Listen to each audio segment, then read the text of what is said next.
29 নম্বর নামাজের মধ্যে সামনে থুতু না ফেলা। এখন তো আপনার টাইলস করা মসজিদ, আগের যুগে তো টাইলস করা মসজিদ ছিল না, মাটির মসজিদ ছিল, ঠিক কিনা?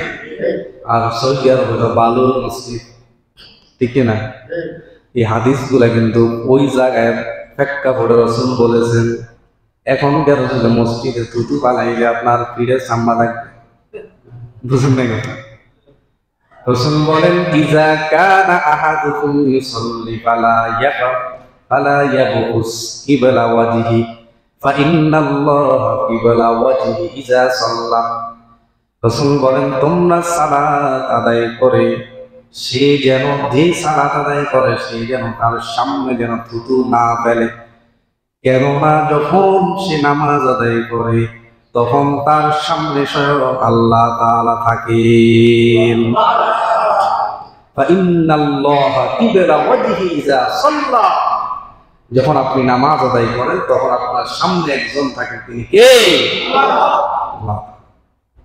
আল্লাহর নবী বলেন, তবে সামনে পালাতে পারবেন না, কোথায় পালাবেন তারও সমাধান আছে না নাই?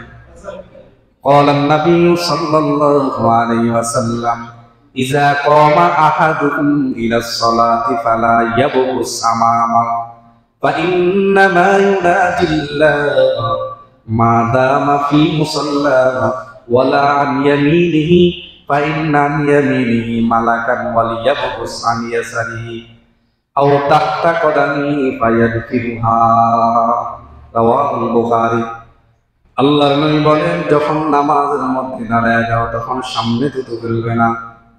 কেননা যতক্ষণ তুমি মুসাল্লার মধ্যে থাকো ততক্ষণ আল্লাহ তাআলা তোমার ওই সাথে সাথে থাকেন। চুপে চুপে তুমি যে কথাগুলা বলো, যে তেলাওয়াত করো, তুমি যে তাসবিহগুলা পড়ো, ওইগুলা আল্লাহ তাআলা শুনতে থাকেন। আল্লাহ তাআলা তোমার ওই কথাগুলাকে আল্লাহ তাআলা শুনতে থাকেন। জোরে বলি সুবহানাল্লাহ।